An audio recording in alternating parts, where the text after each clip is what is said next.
I'm Paul Nuglows, executive producer at Crusonia. Thanks for joining us for this month's Crusonia Conversation. Crusonia brings together innovators, entrepreneurs, investors, experts, and people passionate about the premise that food is health, to both drive awareness and, more importantly, find actionable solutions. In the US, we spend more on healthcare for diet-related illnesses than we do on food itself.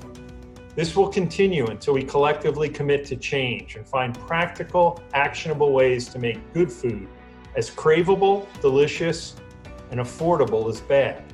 Until we get to a place where food works to prevent and reverse the health crises we face today instead of foster them. These conversations and our annual forum work to bring valuable information and advanced dialogue from corporations to kitchens. Again, thanks for joining us today. And thanks for being part of the journey to better. Because food is health, and change starts here. I'm Carter Williams, CEO of iSelect. We focus on hard problems. One of those hard problems is Americans spend $1.6 trillion every year on food, but spend nearly $2 trillion on diet-related illnesses like type 2 diabetes, obesity, and cardiovascular disease. Each of these is fatal in their own rights. They're more fatal when they're comorbidities for COVID-19. These are tough problems. We believe that you cannot solve the healthcare challenge we face without the evolution to a new, better, and more nutritious food system. Our work at iSelect and the broader work we're doing with Crusonia is focused on bringing the right people together to make this happen, to affect the change, to bring entrepreneurs forward, large corporations, healthcare systems, and patients together to make real progress, to solve the problem associated with healthcare, to introduce better food, to make it so that food and health are combined as a solution to improve our quality of life. Our hope is that results are measured not only through the traditional financial metrics, but through a fundamental and positive impact on reversing the footprint and impact of diet-related illness.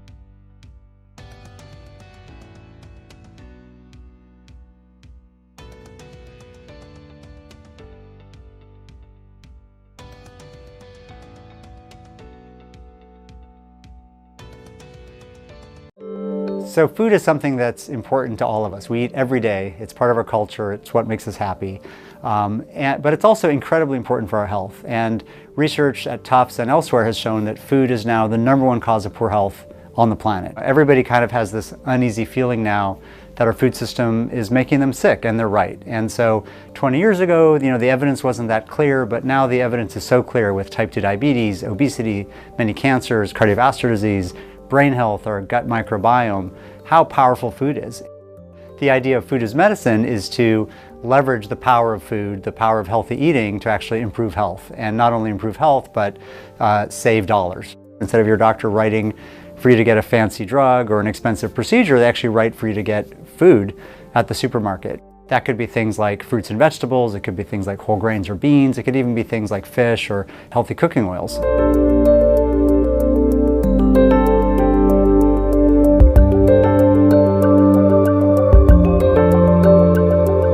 This goes back to the ideas that have been popularized by Hippocrates. Let food be thy medicine and medicine be thy food.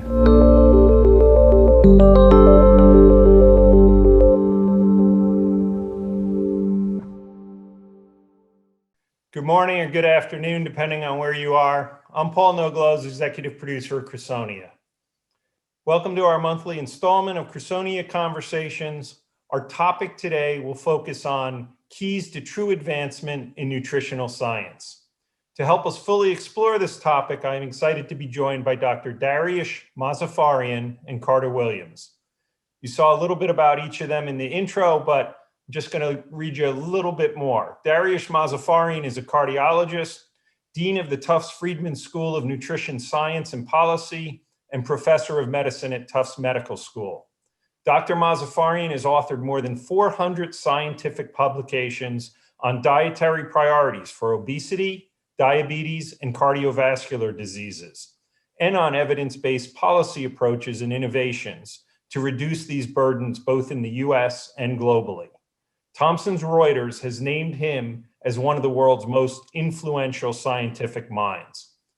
Carter Williams is the CEO of iSelect Fund, a St. Louis-based venture capital fund investing in true innovation at the nexus of food and health. Before we jump into our conversation, I just want everyone online to know that they can ask questions, go through the Q&A button, and we'll try to get to as many of them as we can. You don't need to wait till the end. You can put in your question and we'll get to it in the flow of the conversation. With that, I'd like to dive right in. Dr. Mozaffarian, you stressed the theme that food is medicine, and it is almost synonymous with our theme of food is health. Talk to us about your research at Tufts that shows that food is the #1 cause of poor health on the planet. You go so far as to say that people fear the food system is making them sick and that they are right. That's provocative. Please explain. Well, this goes back to my gut feeling when I was in my training in medical school and internal medicine residency and cardiology, all those years that food was making my patients really sick, and yet we weren't learning anything about it in all of those years of training. And that right there, should be a little bit of an epiphany for us all. And then, second, when I started reading the science myself to try to really understand what the science showed, that was at the height of the low-fat diet. I realized that even then, 20 years ago, 25 years ago, the science, the modern science didn't support our kind of policy guidelines and policy recommendations, which at that time were around, low-fat diets. And so that uneasy feeling that food was making my patients sicker than anything else, and that our science wasn't being translated into policy and systems change, has now been confirmed by many lines of evidence by Tufts and by others. And this paper here is collaborative work that we did with others, led by a group in University of Washington. And this shows the numbers of deaths in the United States in any given year, and the top preventable cause of death is poor eating. And this is true in every country around the world, and it's almost all due to metabolic and cardiovascular diseases as well as some cancers. And so if you care about health and healthcare spending, and you have to have food at the very top of the list. And of course, this isn't at the top of the list in our healthcare system. It isn't in the top of the list in our healthcare policy discussions. It's never discussed when Republicans or Democrats argue about healthcare. People are just arguing about who's going to pay.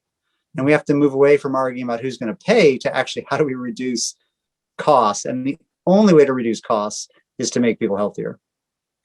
Wow. Carter, can you attach some numbers to give people a better grasp of the astronomically high costs involved here? Yeah, and the numbers help us sort of understand the market. The chart we've got here takes some direct assignable costs, diabetes, cancer, and actually one of the problems is they sort of say it's 327 billion. The aggregate number is of poor nutrition, the cost of poor nutrition between direct healthcare costs, which are some listed here, and the implication in terms of broader societal costs of early death, not being able to work. We think the number is as high as $1.9 trillion a year in the United States. So we spend on the order of 1.9 trillion a year due to poor nutrition in the United States. And the fact that some of these numbers, with the policymakers are thinking this is $1 billion cost and that the actual implication is more 1.9 trillion, really sort of shows one gap in thinking. The other thing we observe is the food system in the United States is about 1.7 trillion a year. And as we think about this market and we sort of say food cost is 1.7 trillion, remedial healthcare cost is on the order of 1.9 trillion. We're now talking about a $3.6 trillion market opportunity per year in the United States that we're spending. And as an investor, that's a big market. And so as we think about it, we don't think about it as a food market. We don't think about it as a healthcare market. We think about it as a $3.6 trillion nutrition market. And when you start thinking about it from a nutrition standpoint, it shifts your thinking. It as an investor, as an innovator, as somebody thinking about a market problem, we start thinking about, well, is there a way to reduce the cost of good protein? Is there a way to help patients understand earlier that maybe they're pre-diabetic? So can we, we've got a device called Readout that lets people measure ketone levels much more easily. Are there technologies that we can start to insert in the conversation that let individuals manage their nutrition rather than how much they eat or how often they go to the doctor? Okay, it leads me into my next question for the two of you. It seems like every week there's a new diet on the New York Times bestseller list. And yet for most people, these end up being fads that they're only able to stick to for a few weeks instead of making real lifestyle changes. So I guess my question is, how do we go about leveraging the power of healthy eating to actually improve health? How can food make you healthy? How do you cut through all the noise? I don't think this is what the two of you are talking about, is, the diet of the week, the diet of the day. Well, yeah, I first I want to echo everything you said in your introduction, and also that Carter just outlined. This is a huge market opportunity to create nutrition security, to make us healthier. I was in a discussion earlier with my friend and colleague, Chef Jose Andres, and he said, food is the problem right now, and food should never be the problem. Food has to be the solution, and that's right. Like we've created a food system over the last 70, 80 years very purposefully to meet certain needs that we thought were important in the 50s and 60s. And it's a legacy food system that addressed those goals, and we can talk about that, but doesn't address our modern goals. And so we've actually created the food system very purposefully to look like what it does today, and we very purposefully shift it again. And I think this your question about consumer confusion, public confusion, policymaker and industry confusion is very real. And I guess I would just, there's no simple answer to your question, but I would emphasize a few things. One, modern nutrition science is very, very young, less than 100 years old, about 90 years old, from the discovery of the first vitamin 32, 89 years ago. This is one of the youngest sciences we have. So, and most of the first 50 years focused on vitamins and minerals and vitamin deficiency diseases like scurvy and other things. And so the modern nutrition science of chronic diseases, obesity, brain health, cardiovascular diseases, or very, very new, the microbiome and autoimmune disease and inflammation, it's less than 20 or 30 years old, those modern science. So it's a very new science. So that's point number one. And what that has caused is, first, the science has changed. The science has changed a lot in the last 20, 25 years. And so part of this confusion is the mixing of this changing science with kind of old messages. The second part of this confusion is that, there is actually a lot of stuff we don't still know. And so just that title there, coconut oil, heart healthy, or just hype. I don't know. I've been studying this for 30 years. I don't know the answer to that. Intermittent fasting, does a new study show downsides or not? I don't know. So there's a lot of stuff we actually don't know. And so I think that's the second thing, that we really need to have a new national push, a national moonshot to invest in nutrition science to answer these questions faster than at the pace we're answering them now. We are answering them, but we're answering them too slowly. And the third thing I would say is, I don't want to say we don't know anything. We know enough to do a lot. And so I think it's these three issues that are all intermingling and confusing me as somebody who does this every day. And of course, then confusing the public, because the science is very new and changing. There's a lot we still don't know. And there's some things that we do know, and all of that's getting intermingled into a very confusing message for the public. And so, one of the things we're doing, Carter mentioned iSelect, bringing together stakeholders. At Tufts, we have the Food and Nutrition Innovation Institute, which brings together businesses, investment funds, pharmaceutical companies, insurance, healthcare, big food, ag, and nonprofits, to try to lay that sound foundation of credible science. And so that progress will be based on credible science, because if it's not based on credible science, the business and the solution is going to be a flash in the pan.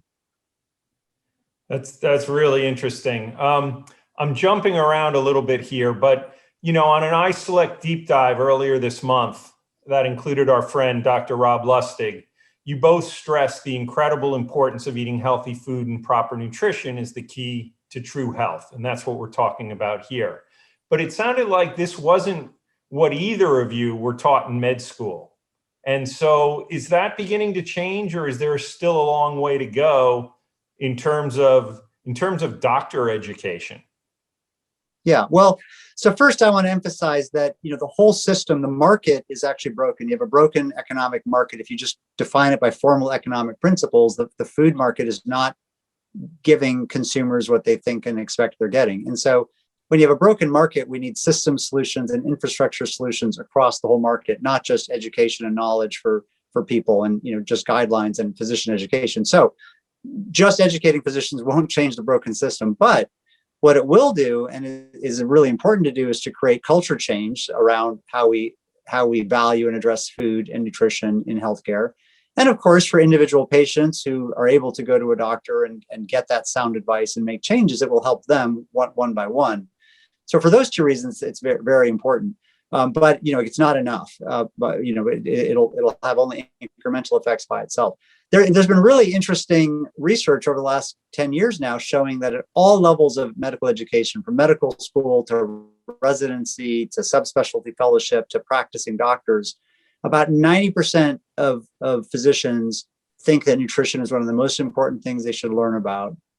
And about 90% of them say, I don't know enough. And so there's actually a demand from physicians to learn about this. And we've worked with colleagues at Harvard Law School and elsewhere on this problem. And while, individual medical schools are one by one trying to do things around this, again, I believe in systems approaches. We need to change the system.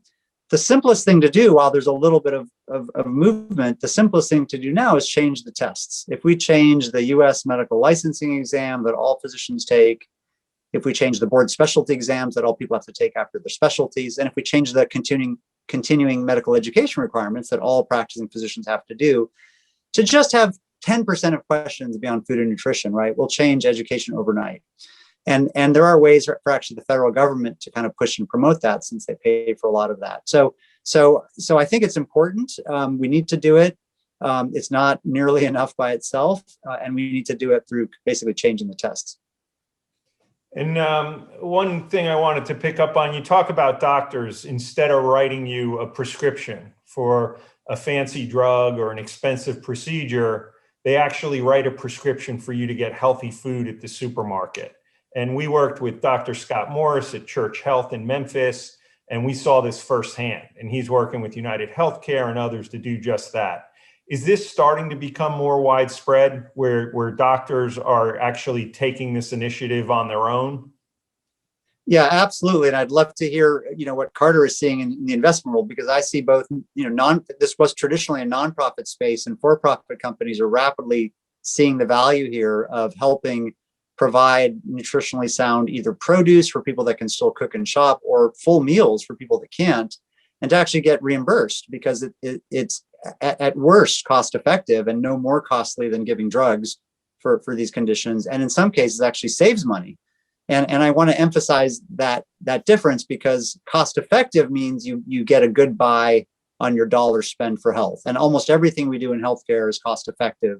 So statin drugs for high cholesterol, or blood pressure lowering drugs, or screening for cancer, none of those things actually save money. If you go to the doctor and he identifies you have high blood pressure and gives you a blood pressure lowering drug, you don't save money for the healthcare system, but it's a good deal to pay for that. But some of these interventions actually save money, put money back into the healthcare system. So this is happening. This is happening at state levels with the state of Massachusetts has put $150 million into this over the last couple of years. The state of California has put $6 million into this in just the last couple of years. Private organizations like Kaiser Permanente, Geisinger Health, others you mentioned are starting to do this. But there's a mess of regulatory barriers. There's a mess of outdated regulatory barriers that are preventing this from going to scale. And so this is where we need, federal policy. And Congressman McGovern, who's chair of the House Rules Committee, which is one of the most powerful committees in the House, last year introduced a bill directing the Secretary of Health and Human Services to test and pilot and understand these barriers. But I would love to hear Carter's, thoughts, because I see a lot of companies entering this space. And Carter, one thing before you answer, I wanted to take a look at this from a couple of different vantage points, and I was gonna ask each of you how. Let's go first with Big Pharma. How is Big Pharma reacting to this? Because it would seem to severely undercut their business model, or am I mistaken on that?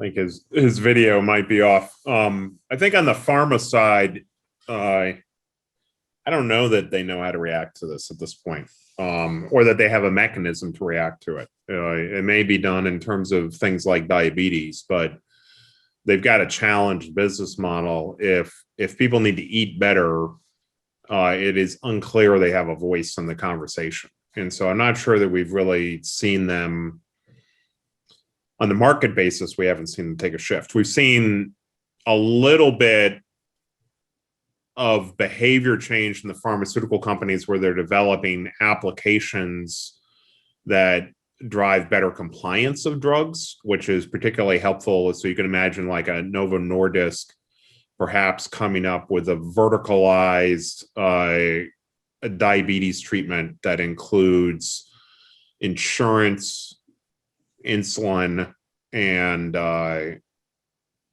food program.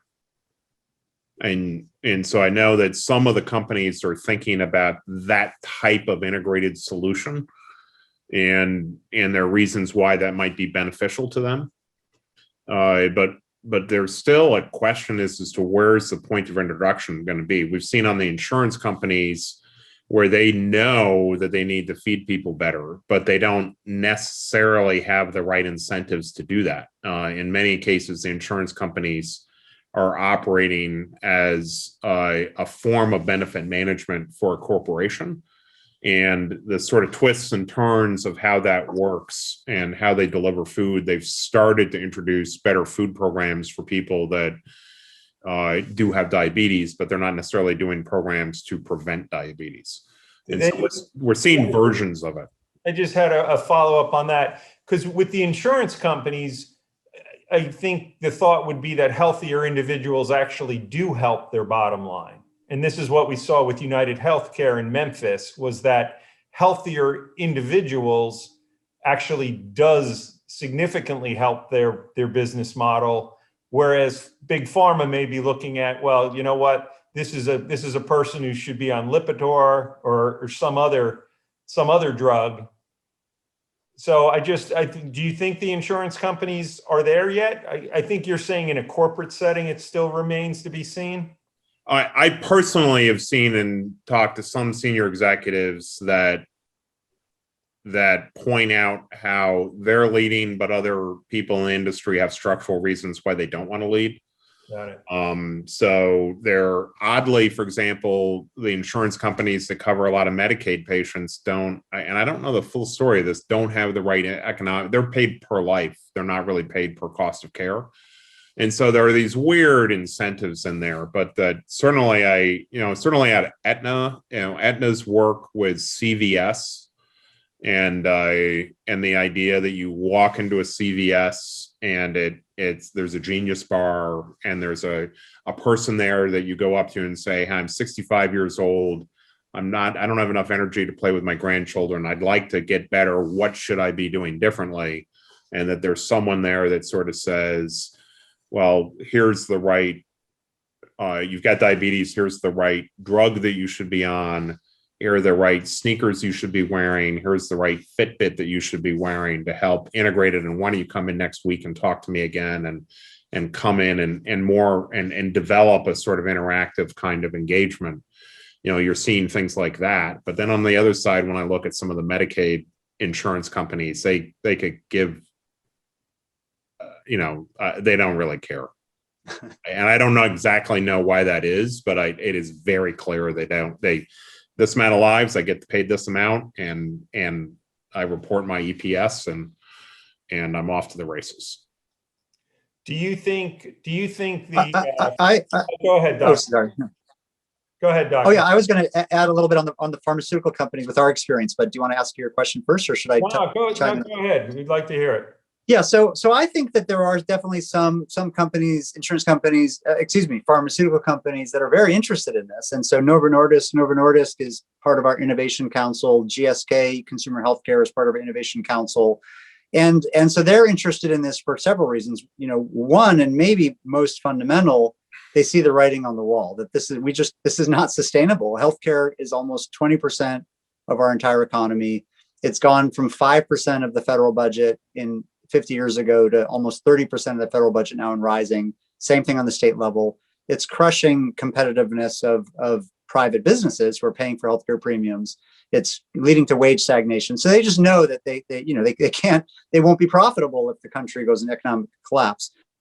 More directly, I think they're very interested in what the consumer wants, and consumers want to have both feel good and health and the best drugs. And so I think that idea that Carter mentioned of combinations, and let's say Novo Nordisk with their GLP-1 inhibitors, if they show that works even better for obesity reduction with the right diet, right, that's a win-win for them. Yeah.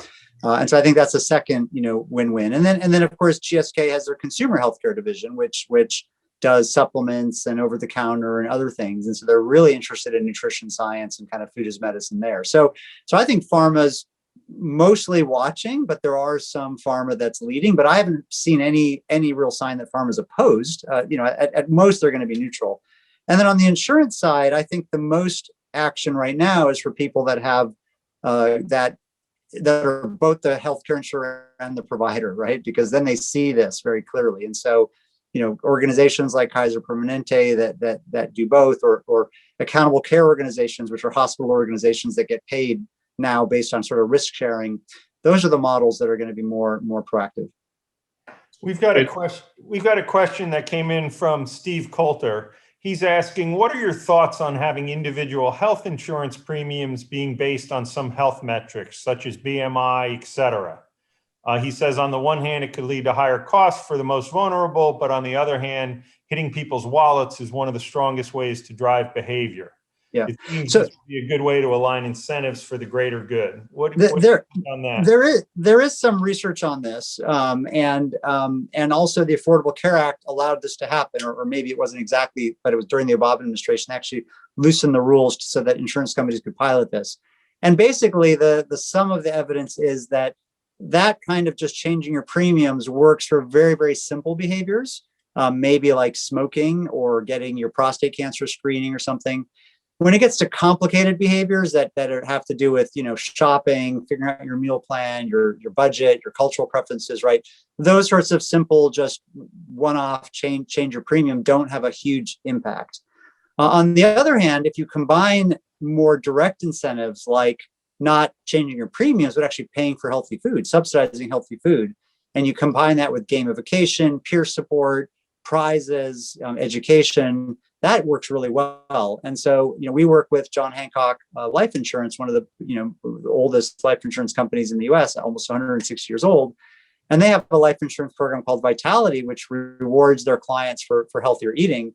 And John Hancock actually pays up to $50 a month out of pocket for their life insurance clients to buy healthier produce. And they combine that again with gamification and contests and prizes. And if you do this day, if you get your steps, if you buy this food, you might win a gift card and so on. That's very effective. So I think that the simple kind of distant change your yearly premium is a little bit too distant from the immediate consumer experience. But companies that are integrating your day-to-day decision and giving you incentives at the point of shopping and making it fun, I think that's really where the future, one of the ways that we need the future lies. Our good friend, Dr. Rob Lustig, actually has a question for us. He said, Dari, I'll use the informal. He said, Dari, as you know, real food is the answer. But as you also know, one size does not fit all. How do you align the doctor, the grocery store, and the insurance company to get the right real food to the right patient? Well, I think first, we want to define real food. And I know my friend, Dr. Lustig thinks that processing of food is the big problem. We have to kind of return to unprocessed food. but there's a lot of complexity and uncertainty there. So there aren't many foods that we can actually eat unprocessed, basically fruits and nuts. After that, we have to process and package food, and we have to have convenient food. Not everybody's going to be able to cook a 7-hour dinner from their hydroponic, homegrown organic garden, right? You're going to have to go out and get something from the restaurant or get a quick thing and put it in the microwave. So I think it's not about real food in just like, again, we have to go back to nature. We're never going to fix today's problems with yesterday's solutions, right? We're going to fix today's problems with tomorrow's solutions. So we have to figure out how to optimally process food. We have to process food, but how to optimally process it. So I think that's a huge area for science as a first step. And then I think second, to align all of the pieces, right? It gets back to systems changes. And so we need infrastructure changes. We need to change the way healthcare can integrate, food and nutrition into healthcare. We need to change and advance the way SNAP, the largest, nutrition feeding program, formerly known as food stamps, incentivizes healthier eating. We need to change our public health infrastructure. The federal government and the states together spend $160 billion a year on direct medical care for type 2 diabetes, $160 billion. The entire NIH is $40 billion. The entire USDA is $100 billion. The CDC is about $10 billion. The FDA is about $10 billion. So they spend more on direct medical care for diabetes than that. The CDC has one division, the Division of Nutrition, Physical Activity, and Obesity. It covers nutrition, physical activity, and obesity. It's $100 million a year, right? Compared to $160 billion they're spending on medical care. So the system's kind of not aligned. So I think, to get to Rob's question, we have to align the economics of food and what Carter's talking about. It's a $3.6 trillion being left on the table. We have to figure out how to do true cost accounting of food at all these stages, so that the healthier food that is nourishing and accessible for more people and is sustainable for the earth is the default, the lower price food, the easily accessible food. And the junk food is more expensive, harder to access, and not culturally cool. So we've got a bunch of questions coming in, but I did have a couple while we're on this path. You had discussed the idea of the public not trusting government or business, and this was on a iSelect deep dive earlier this month. You talked about the National Institute of Health should create an authoritative, credible voice to speak about nutritional science. And, are your thoughts still, that there should be a National Institute of Nutrition? Might this be a way, when you talk about the spending and how the spending pales, in comparison to the problem? Yeah, we have to spur science and innovation. We know we've been disinvesting in science and innovation as a percentage of GDP since the 1970s, and other countries, other nations are way ahead of us in spending on science and innovation. The Council on Competitiveness, which is top business CEOs and university presidents, came out with a report last year that one of the top threats to economic competitiveness is disinvestment in research generally. So first, we have to really dramatically increase our research expenditures across the board. The world's leading research organization is the National Institutes of Health. It's an amazing research organization, about $40 billion a year. And of its 27 centers and institutes, there's nothing focused on nutrition. So think about, again, like the problem in medical school, you have the premier organization focused on research for health, not having an institute focused on the number one cause of poor health. And so that is something that is just sort of, now we see it, it's a no-brainer. We have to create a new institute. That should be through congressional legislation, because it needs to be added. And really importantly, we need a new budget. If we just add an institute and take away from the other institutes, right, I'd make it a no-sum game, nobody wins. But we need more budget. Well, let's just say $1 billion a year, right? We're spending $160 billion on diabetes. Can't we spend $1 billion a year on a new National Institute of Nutrition? That would have so many incredible benefits. And we've written a report on this, and we have a coalition of over 90 companies and investment funds and advocacy groups supporting this. And we're talking to Congress about this, that there are many, many benefits. There would be leadership. There would be leadership at NIH to kind of coordinate and organize the research, not just within NIH, but with the Department of Defense, with the VA, with the USDA, with the CDC, with the FDA, with the Department of Education, with NASA, all the organizations. They would be able to do really cutting edge foundational science. I mean, don't you want to know the health effects of coconut oil and intermittent fasting and vitamin D supplements and, all of these things? Third, they would be that credible voice, because, USDA is an amazing organization, but is viewed as having an inherent conflict of interest. They're supposed to be promoting U.S. agriculture and food industry and providing dietary guidelines. And so having that strong partner with USDA for credible guidance would be important. And so I think there's many benefits to a National Institute of Nutrition. And the last two institutes were created about 15 years ago by Senator Tom Harkin. And Senator Tom Harkin, who now retired, but brilliant man and leader, has said that the time has come. It's time for a National Institute of Nutrition. Very interesting. Carter, we've talked about big pharma, we've talked about healthcare, we've talked about the idea of a Institute of Nutrition. Has Wall Street really started to take notice? I mean, I know we've got Beyond Meat, we've got Impossible Foods, but what is it going to take for investors to really get behind these themes, that food is medicine and food is health? And since this is where you spend your time, I'd be very interested in your view. Yeah, so I think that Wall Street reacts to things that provide a return. The companies that are doing the innovative things are coming to market. I think the way to sort of think about this is we've spent World War II forward dealing with starvation on a global scale. So in many ways, the decisions we made in the food system in the positive related to how do we reduce the cost, improve yield, reduce the cost, get calories out. And so there are negative effects of that. We're now moving into a new phase that will take some time. And we're a portion into that phase. The way I might correlate it is if you think about the IT industry right around 1998, in which, Paul, you were right dead center in terms of those things coming online.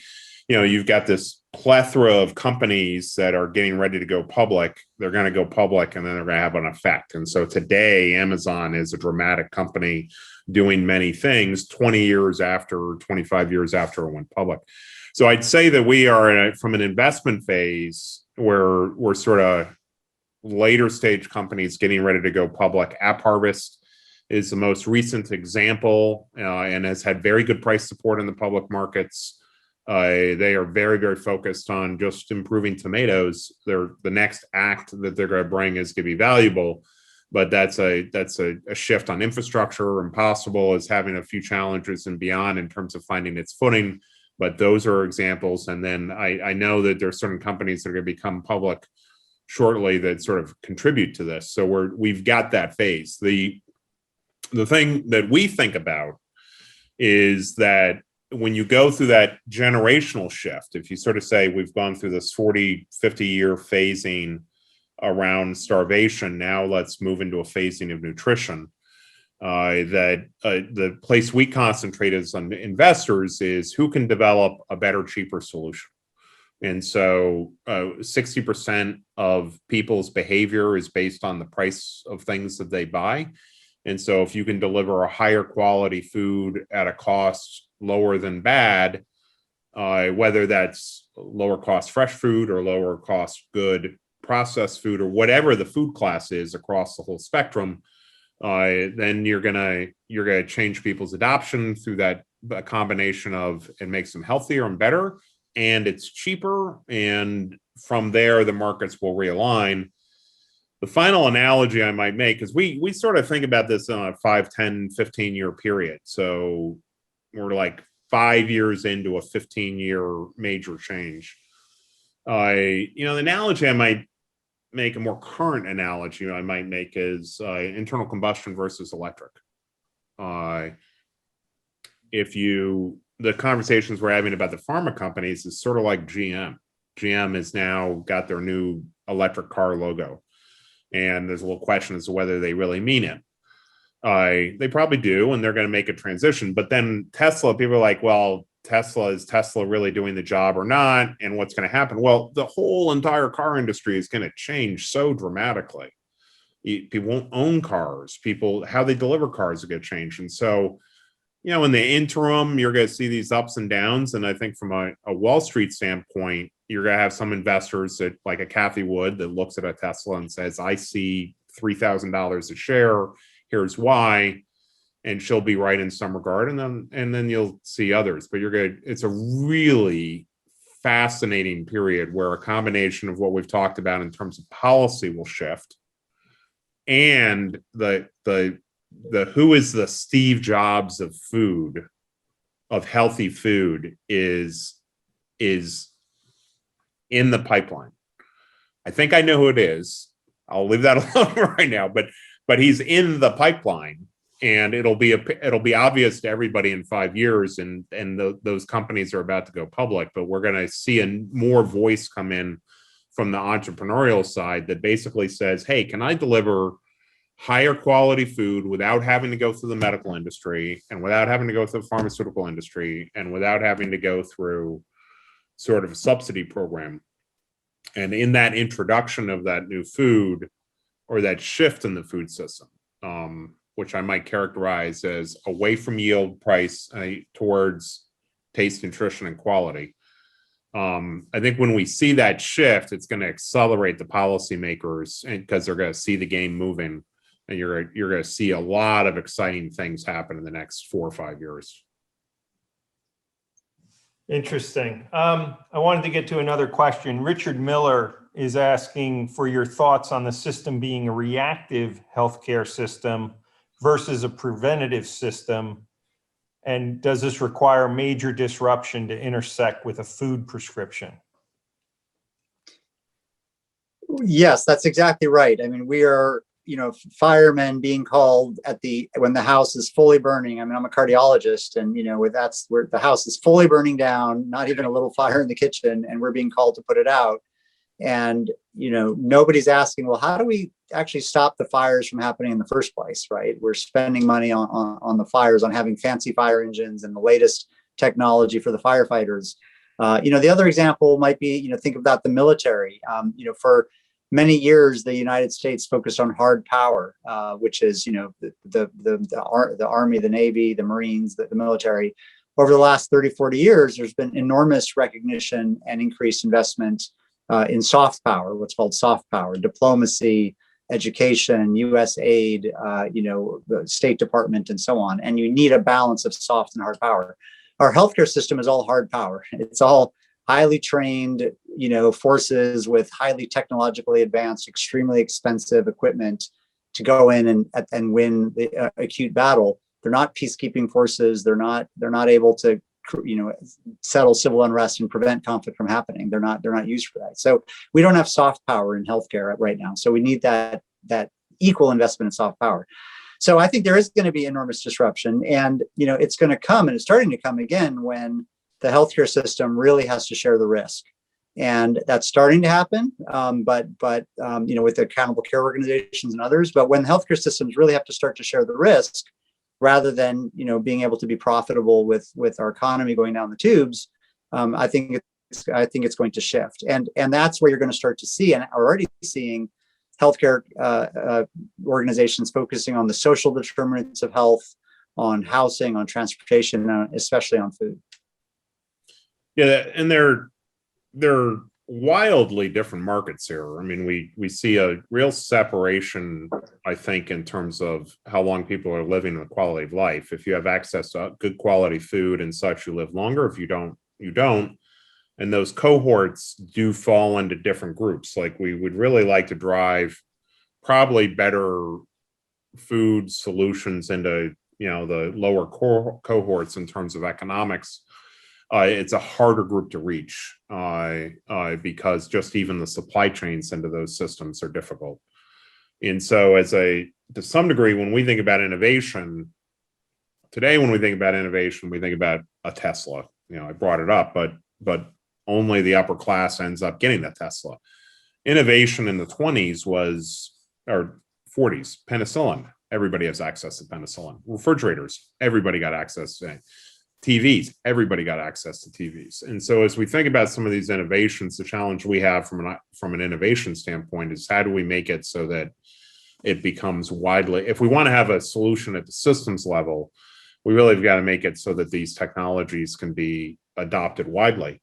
One of the challenges on the healthcare side, my GP just retired. I'm a wacko in terms of I've got Garmin on everything I have. I've got more data about my health. I just got my VO2 max up 5 points in the last 4 months.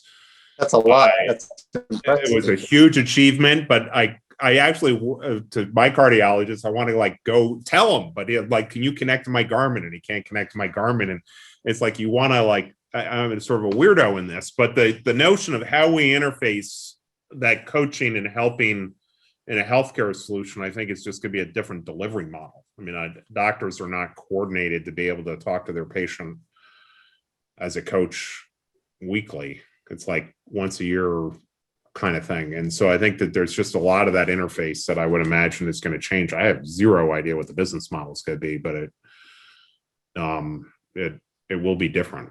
We've got a question right along these lines, and it's from an Alan Gale. I can't see the rest of his name, but he says, what are your thoughts for getting nutritional consumption information into EHRs so that nutritional intake data can be viewed against the biomarkers of disease? Well, that's a spot on question. And so when I think of food as medicine, I use the term is widely used. I use the term food as medicine specifically to mean that within healthcare, we value and use food, not, supplements or special clinical nutrition, but food to prevent, manage, and treat disease within healthcare. And so I think there's 4 top priorities, and all of which could be implemented by private healthcare, by states and Medicaid, and by the federal government and Medicare and Medicaid, and all should happen. One is medically tailored meals, which is getting nutritionally tailored meals to the absolute sickest patients who really can't even cook, and that saves money. Number 2 is produce prescription programs, which is for people that have specific diseases like poorly controlled diabetes or severe hypertension, other things, but don't have access and ability to get healthy food. You get them healthy produce, they cook at home. 3 is medical education, nutrition education, which we talked about. And 4 is getting nutrition into the electronic health record. If we don't measure it, it doesn't exist. And so I think that's really important. And there have been healthcare organizations which have started to do this with physical activity, with things like the exercise vital sign or the physical activity vital sign, but it's not yet widely seen in nutrition. And the way to do that either is to change the standards, that that CMS has to accredit EHRs. You could actually change the standards, but that's pretty cumbersome to change the standards. So the more interesting kind of market forward way is to do it through FHIR, fast interoperability healthcare standards. FHIR now, Carter mentioned his Garmin, FHIR will let apps and other third-party apps intersect with healthcare systems. And so I think that companies that can figure this out, and this is going to be a private market solution, I think, create screeners, photographs, logs, other things that let people easily upload their foods and get them into, understand their health, their dietary patterns, and get them to the healthcare providers. I think we're going to see a lot of that. And I want to just go back a little bit to something that Carter was saying, and everything we've been talking about, a little bit unrelated. We haven't talked about the consumer in all this. And so we've been talking about the system and investors and companies, but what's really exciting is beyond being confused, the consumers really engaged, and especially millennials. Millennials are not going to the old food brands, old restaurant brands. They're absolutely going to foods that they believe are healthier, more authentic, and more sustainable for the planet. But this is happening across the board. They're confused, and so they don't know exactly what to buy. Is a Beyond Meat burger better for the environment and better for your health, or just better for the environment? Right? Open question. But the consumer is moving rapidly, and so if we can leverage that with credible science and minimize the confusion, they're a very powerful force right now. And as you think about how innovation occurs, sometimes I say it occurs 2 ways. So, the geek in me sort of says there's the Schumpeter-esque creative destruction where technology comes from somewhere and enters the market. Or there's a Hayek kind of approach where there's consumer and latent demand that's not being met, and then some entrepreneur figures out how to do it. And if we go back to telecom in the mid 80s, the big shift that occurred is we were 10 cents a minute copper wireline telco. And all of a sudden people said, well, here's MCI and they're going to charge something different and AT&T's going to be broken up. And what then happened is consumers moved all around to different price points in that system. And then as those price points emerged, we had Cisco come online, Apple came on more online, mobile communications came online. We just sort of accelerated, and it created 100x of market from what people expected. And so this point about one of the most fascinating questions I ask people about what went on in COVID, especially 50-year-olds, and they're like, well, I lost 20 or 30 pounds. Why? My 22-year-old persuaded me to eat better. And I think there's probably 80% of the people who lost weight during COVID had that specific influence. And so this is the latent demand part of the equation. And it's like, I want something better. I can't get access to it. I'm not going to go to a doctor. I'm not going to go into these other things. I'm programmed by my iPhone. We've got a whole shift in behavior. And I think what we may see is much more rapid adoption of these technologies than, any of us who are older are like, oh, it's going to take a while. But I think if we can insert ourselves and pay attention to where that demand, what I call latent demand is, and react to that with minimally viable products, those people like data. So longitudinal data. What is my healthcare data over a period of time, and provide that at scale to researchers and free of HIPAA to create a control group to better understand all these theories and apply big data. That, the ability to suck that information in to help accelerate the decision process to inform the people doing the research, that's an early kind of thing we can do now that may get more data available to many to help persuade the policy people to make a shift and things like that. And we probably got to speed that process up. And like one of the things if I were to do one legislative thing, I would create a change in HIPAA that allows people to donate their data to science. And just make it so that I can give away my data to whoever wants to use it as a research without having to worry about the attribution back to me. We're kind of getting towards the end here, but I did have one question off of that, Carter, and this is for you and the doctor. But if the FDA is run by drug companies, basically telling them what to do, who is the lobbyist or advocate for nutrition?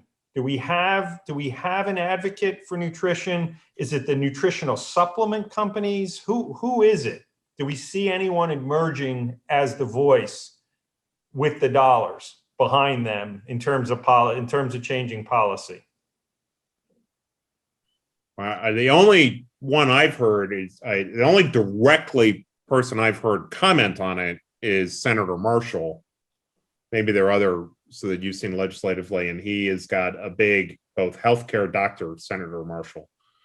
He's got both a healthcare concern, and he's from Kansas, so he's got a lot of agriculture. So I do think you see some of the agriculture community leaning in to basically say, look, if we can, there's maybe an opportunity for us to get more value, but I'd be interested in. Yeah. In the House and the Senate, there's certainly many policymakers who care about these issues and growing. And so in the Senate Agricultural Committee, there's a brand new committee, never existed before, and it's called the Food and Nutrition Specialty Crop and Organic Crop Committee. And so it actually starts with food and nutrition, and it's led by Senator Cory Booker. So I think he's going to be a big champion for nutrition on the Senate side. There's plenty of people in the House.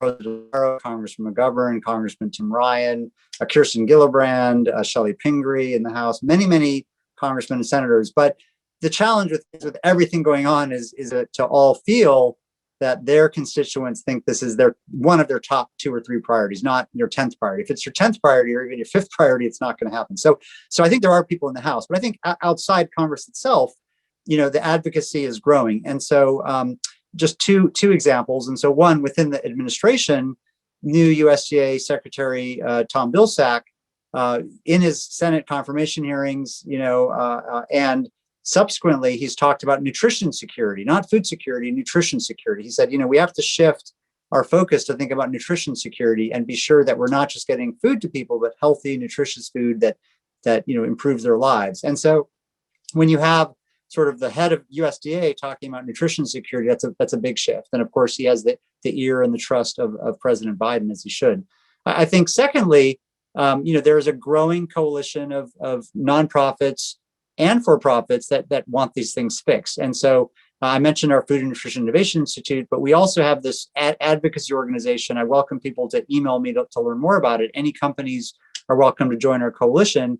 It's a federal nutrition advisory coalition, and it's over 90 organizations now, major companies who are all want to jointly advocate for better nutrition policy. And this is supported by the Rockefeller Foundation, who's very interested in this as well. So you see big movement from foundations, from business, from nonprofits to start caring about these issues. All of this is new. None of this would have been possible even 5 years ago. And so I think this idea that Carter mentioned is we're in a pretty rapid time of change and disruption is spot on. And there's generally, especially in the ag groups, ag committees, there's generally pretty bipartisan working together attitude, because the way that agriculture fits into the election process and the advocacy process. So it's a better place to hang if you want to try to get some legislative action than perhaps some of the other parts of the legislative branch. All right, with that, we're right up against our end point. Sorry we didn't get to all the questions, but we did get to most of them. I wanted to thank Dr. Mozaffarian. I wanted to thank Carter Williams for joining us today. You can view this or any of our previous Crusonia conversations, as well as the Food is Health digital forum that we put on in November, at www.crusoniaonthedelta.org. While you're there, you can also join our vibrant Slack channel where the conversation continues. And please be sure to join us on the fourth Wednesday of each month for our next installment of Crusonia Conversation. Thanks.